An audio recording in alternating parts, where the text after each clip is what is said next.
السلام علیکم دوستو، آج ہم بات کریں گے ان مسلم ممالک کے بارے میں جنہوں نے آج تک اسرائیل کو تسلیم نہیں کیا۔ حالیہ دن امت مسلمہ کے لیے اس حوالے سے بہت مشکل ثابت ہوئے کہ ایک جانب تو کشمیر میں انڈیا کے لگائے گئے لاک ڈاؤن کو 1 سال پورا ہو گیا، اور دوسری جانب فلسطین کے مسلمانوں پر اسرائیل کی جانب سے روا رکھے جانے والے ظلم و ستم کے باوجود متحدہ عرب امارات نے اسرائیل کے ساتھ نہ صرف امن معاہدہ کر لیا بلکہ انہوں نے اسرائیل کو بطور ایک ملک تسلیم کرتے ہوئے اس کے ساتھ سفارتی تعلقات قائم کرنے کا بھی عندیہ دے دیا۔ ان کے اس فیصلے سے مسلم امہ میں شدید غم و غصہ پایا جاتا ہے، کیونکہ فلسطینی مسلمانوں سے یکجہتی کے جذبے کے تحت پاکستان سمیت دنیا کے بہت سارے اسلامی ممالک ایسے ہیں جنہوں نے آج تک اسرائیل کو بطور ملک تسلیم نہیں کیا۔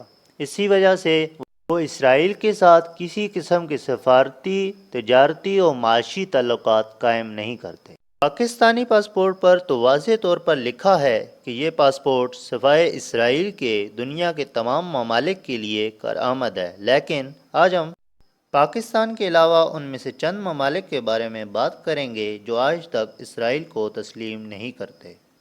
تو چلیے سب سے پہلے بات کرتے ہیں افغانستان کے بارے میں۔ افغانستان ایک اسلامی مملکت ہے اور سن 2005 میں اس کے صدر حامد کرزئی نے یہ واضح کیا تھا کہ جب تک اسرائیل فلسطین کی ریاست کو تسلیم نہیں کرے گا اور فلسطینی مسلمانوں پر ظلم و ستم کا خاتمہ نہیں کرے گا تب تک افغانستان اسرائیل کو تسلیم نہیں کرے گا اور نہ ہی اس کے ساتھ کسی قسم کے سفارتی، تجارتی اور معاشی تعلقات قائم کرے گا۔ دوسرے نمبر پر ہم بات کریں گے بنگلہ دیش کے بارے میں۔ بنگلہ دیش جو کہ ماضی میں مشرقی پاکستان کے نام سے جانا جاتا تھا، اس کی علیحدگی کی تحریک میں اسرائیل نے ان کا کھل کر ساتھ دیا۔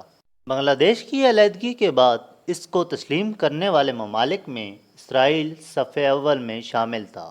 اس کے باوجود بھی بنگلہ دیش نے اسرائیل کو تسلیم کرنے کو فلسطین کے قیام سے مشروط رکھا ہے اور اب تک اس سے کسی بھی قسم کے تعلقات قائم نہیں کیے گئے۔ تیسرے نمبر پر ہم بات کریں گے ملائیشیا کے بارے میں۔ ملائیشیا بھی ایک اسلامی ملک ہے اور انہوں نے آج تک اسرائیل کو تسلیم نہیں کیا۔ اس ملک کے باشندے نہ تو اسرائیل کا سفر کر سکتے ہیں اور نہ ہی کسی اسرائیلی باشندے کو ملائیشیا میں داخلے کی اجازت دی جاتی ہے۔ چوتھے نمبر پر ہم بات کریں گے لبنان کے بارے میں۔ لبنان اگرچہ اسرائیل کا پڑوسی ملک ہے مگر وہ اسرائیل کو بطور ملک تسلیم نہیں کرتا۔ لبنان ایرانی مجاہدین کی تنظیم حزب اللہ کا بھرپور حمایتی ہے، اسی وجہ سے اسرائیلی حکومت اسے اپنا دشمن قرار دیتی ہے۔ یہی سبب ہے کہ لبنان کی حکومت نے اسرائیل سے کسی قسم کے تعلقات نہیں رکھے۔ اب بات کرتے ہیں سعودیہ کے بارے میں۔ سعودی عرب کا شمار مسلم امہ کے لیے خانہ کعبہ کی موجودگی کے سبب ایک مرکز کے طور پر ہوتا ہے۔ متحدہ عرب امارات کے اسرائیل کو تسلیم کرنے کے بعد مسلم امہ کی نگاہیں سعودی حکومت کی جانب اٹھ گئی ہیں اور وہ ان کے اس امن معاہدے کے حوالے سے رد عمل جاننے کے لیے بے چین ہیں، مگر سعودی حکومت نے اب تک اس بارے میں کسی قسم کا رد عمل کا اظہار نہیں کیا۔ تاہم گزشتہ دنوں سعودی حکومت نے اس بات کو دہرایا ہے کہ فلسطین کی آزادی تک ان کا اسرائیل کو تسلیم کرنے کا کوئی ارادہ نہیں۔ اب بات کرتے ہیں ترکی کے بارے میں۔ اسرائیل کے قیام کے بعد ترکی وہ پہلا مسلم ملک تھا جس نے اسرائیل کو سب سے پہلے تسلیم کیا، لیکن رجب طیب ایردوان کے حکومت میں آنے کے بعد حالات کافی مختلف رخ اختیار کر چکے ہیں۔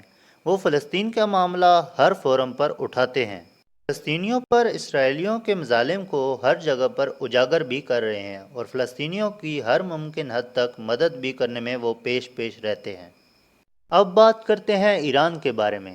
اسرائیلی حکومت کے قیام کے بعد ایران وہ دوسرا اسلامی ملک تھا جس نے اسرائیل کو سب سے پہلے تسلیم کیا تھا، مگر آیت اللہ خمینی کے لائے گئے انقلاب کے بعد ایرانی حکومت نے اسرائیل سے تمام تعلقات منقطع کر لیے اور اس کے بعد سے ایران اسرائیل کو تسلیم نہیں کرتا ہے، بلکہ دونوں ممالک ایک دوسرے کے بدترین دشمن قرار دیے جاتے ہیں۔ آج کے لیے اتنا ہی، اللہ حافظ۔